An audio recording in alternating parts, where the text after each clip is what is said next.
is back. Our beloved king of India, of Bollywood, is back with his new movie, King. নমস্কাৰ everyone, আপোনাক সকলোকে আকৌ এবাৰ welcome জনাইছোঁ আপোনালোকৰ নিজৰ চেনেল চাই উইথ চিনেমালৈ।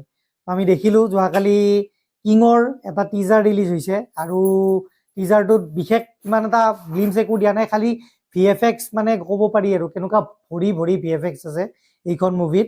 আৰু শ্বাহৰুখ খানৰ গ্লিমছ এটা দেখিছোঁ। শ্বাহৰুখ খানক অভিয়াছলি ষ্টানিং লাগি আছে নতুন লুকত, মানে একদম বেলেগ টাইপৰ এটা লুক, বগা টাইপৰ চুলি, ব্লণ্ড টাইপৰ অলপমান এনেকুৱা টাইপৰ চুলি, আৰু প্লাছ এটা ফাইট চিকুৱেঞ্চ দেখাইছে আইনা ভাঙি কিনে ওপৰৰ পৰা পৰি পৰা। তো মুভিখনক লৈ কিনে বহুত বেছি উৎকণ্ঠাটো বাঢ়িছে বাৰু টিজাৰটো চাই কিনে। কিন্তু এতিয়া কথাটো হ'ল বিৰাট ডাঙৰ এটা মানে সেই ল'ব গৈ আছে, বিকজ আপোনালোকৰ আমি সকলোৱে জানো যে 18 তাৰিখে এভেঞ্জাৰ্ছ ডুমছডেও ৰিলিজ হৈ আছে। প্লাছ মেডকৰো এখন মুভি আহি আছে, কিবা চানি চালিনি নে কিবা এনেকুৱা টাইপৰ মুভি এখন আহি আছে 24 তাৰিখে। গতিকে মানে এইটো বস্তুটো বুজি পোৱা যায় যে কিঙে মানে অভিয়াছলি SRK মানে দেখাই দিব বিচাৰিছে যে তেওঁ মানে কাকো ভয় নকৰে, এইটো হলিউডে হওক লাগিলে বা বেলেগ কোনোবা সেয়ে হওক। এতিয়া চাব লগা হ'ব মুভিখনে কিমান বেছি ছাকচেছ পায়, কিন্তু তাৰ বহুত টাইম আছে। 24 ডিচেম্বৰ খ্ৰীষ্টমাছত মুভিখন আহি আছে, তাৰে আগতে ট্ৰেইলাৰ আহিব।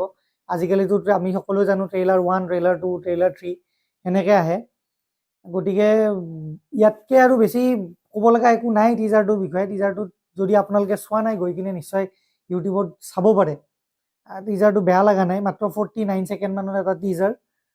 আপোনালোকে চাওক, চাই কিনে আমাকো কমেণ্ট ছেকশ্যনত জনাব আপোনালোকে এই মুভিখনক লৈ কিনে কিমান বেছি মানে উৎকণ্ঠা আছে, কিমান বেছি এক্সাইটেড হৈ আছে।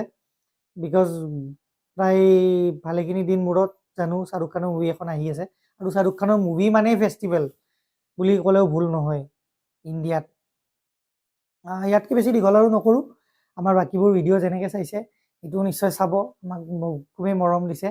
বেয়া নাপায় যদি নিশ্চয়, যদি ভিডিঅ'টো চাই কিনে ভাল পাইছে ছাবস্ক্ৰাইব কৰিবলৈ নাপাহৰিব। ধন্যবাদ, আজিলৈ আহিছোঁ, বাই, গুড নাইট।